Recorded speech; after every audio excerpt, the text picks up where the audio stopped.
Lokman Tigani, bonjour. Bonjour à vous, chers journalistes. Le Togo a opérationnalisé le 3 mai dernier le changement. Ce pays s'est retrouvé dans un régime parlementaire où Foya Singbe est désormais le président du Conseil des ministres. Quelle analyse faites-vous justement de ce changement de régime présidentiel, sinon de système au niveau du Togo? Merci. Je voudrais déjà faire une analyse beaucoup plus objective en démarquant ce que certains diront qu'il est difficile de faire, mais de démarquer ce changement de République au Togo de la personne de Foya Singbe. Oui, changement ou réforme qui présentent aujourd'hui des opportunités, mais aussi des défis sur lesquels il est important pour toute analyste ou tout observateur de commencer par faire un certain nombre de veillées, de surveiller. Je pense que ces réformes s'articulent autour de quatre éléments qui, pour moi, sont essentiels.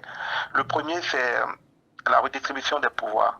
Vous l'avez dit dans votre introduction tout à l'heure, on est aujourd'hui dans le passage d'un régime présidentiel à un régime parlementaire, où le président du Conseil des ministres devient l'autorité exécutoire principale. Ça, c'est le premier changement.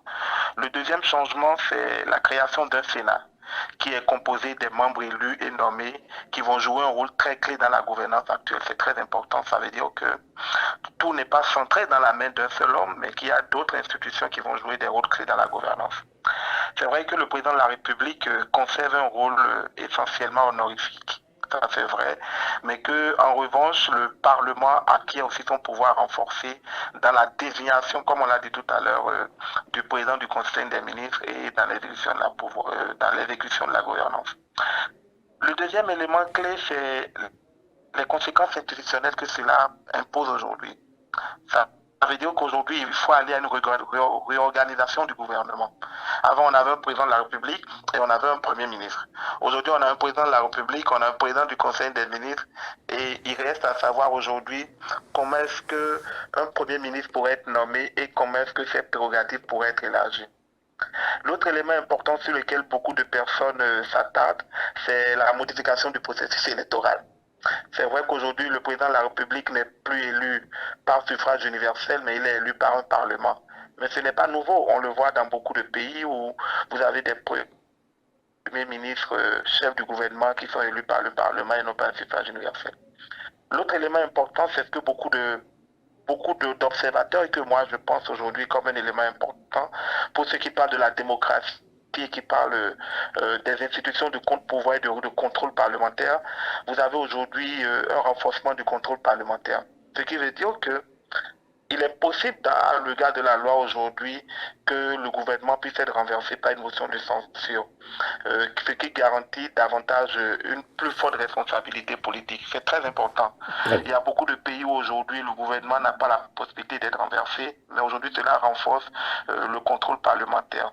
Ces éléments sont très importants aujourd'hui pour pouvoir analyser cette réforme ou cette réforme politique au niveau du Togo. Très bien. Est-ce qu'on ne pourrait pas dire que c'est une diversion politique pour pouvoir s'éterniser au pouvoir quand on sait que le chef de l'État, et vous l'avez dit, se résume à un chef symbolique, honorifique, alors que tous les pouvoirs exécutifs importants sont concentrés dans les mains du président du Conseil des ministres?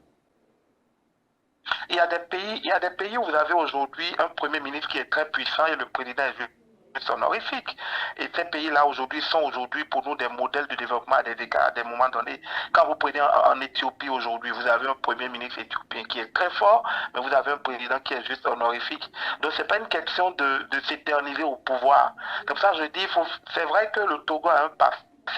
C'est vrai que quand nous analysons, nous cherchons à lier directement cela à l'expérience politique et démocratique du Togo, mais je me refuse d'analyser a priori et je veux voir cette réforme dans l'œuvre pour voir un peu ce qui se passe.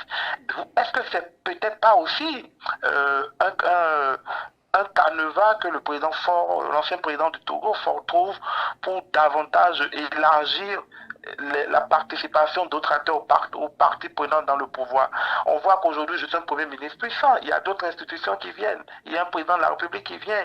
Il y a un Sénat qui est mis en place. Ça veut dire qu'il y a beaucoup d'autres acteurs qui participeront à la gouvernance, à la vie politique du pays. Très bien. La question qu'il faut se poser, c'est de se dire, dans la création de ces nouvelles institutions, comment est-ce que nous faisons en sorte Ça aussi, c'est un défi.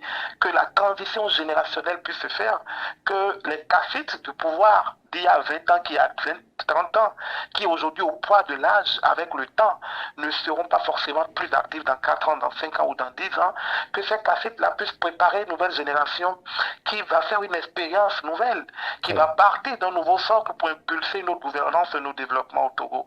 Donc voilà. Très bien. Merci beaucoup, Lukman Tigani. Merci.